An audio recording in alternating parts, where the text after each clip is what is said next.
राष्ट्रवादी काँग्रेसचे प्रदेशाध्यक्ष आणि खासदार सुनील तटकरे यांनी काल शरद पवारांची भेट घेतल्यानं राजकीय चर्चांना उधाण आलंय.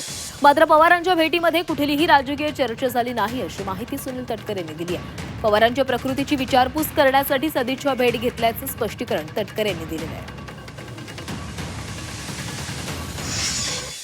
देशाचे नेते असलेले आदरणीय पवार साहेबांची तब्येत अलीकडच्या कालावधीमध्ये ठीक नव्हती. अनेकदा ब्रिजकांडीमध्ये तपासणीच्या निमित्ताने साहेब त्या ठिकाणी दाखल झाले होते. त्यामुळे गेले काही दिवस त्यांच्या भेटीच्या संदर्भामध्ये संपर्क करण्याचा प्रयत्न होताच. मधल्या कालावधीमध्ये होत होती त्यावेळेला मी दौऱ्यावरती होतो, आदरणीय साहेबही दौऱ्यावरती होते. साहेब गेली 6 दशकं देशाच्या राजकारणामध्ये एक महत्त्वपूर्ण भूमिका बजावत आहेत. आम्ही साहेबांच्या नेतृत्वाखाली दीर्घकाळ त्या ठिकाणी काम केलं. त्यामुळे तब्येतीची विचारपूस करणं, सदिच्छा भेट देणं ही संस्कृती आहे. तेवढंच कारण त्याच्या पाठीमागे होतं. कुठलंही राजकीय कारण त्या भेटीच्या पाठीमागचं नाही. भाई आमचे नेते आहेत, तटकरे साहेब प्रदेशाध्यक्ष आहेत. हे काय ऑफिस बेररचं काम करतील का? त्यांनी ऑडिट सांभाळायचं का? ह्या सगळ्या जबाबदाऱ्या त्यांच्याच माध्यमातून ह्या पुढे येतात आणि त्यांनीच डिस्ट्रीब्यूट केलेल्या असतात.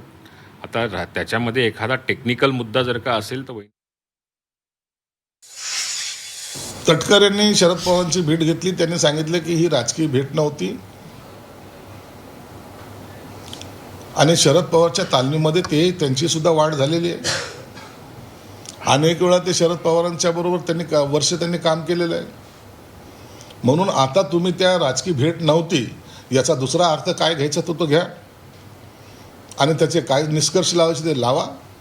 परंतु याचा कुठेतरी राजकारणामध्ये थोडे बहुत जे संकेत मिळत आहेत ते संकेत मला वाटतं नेमकं भविष्यामध्ये काय घडेल याची ही पूर्वतयारी असावी असं दिसतं.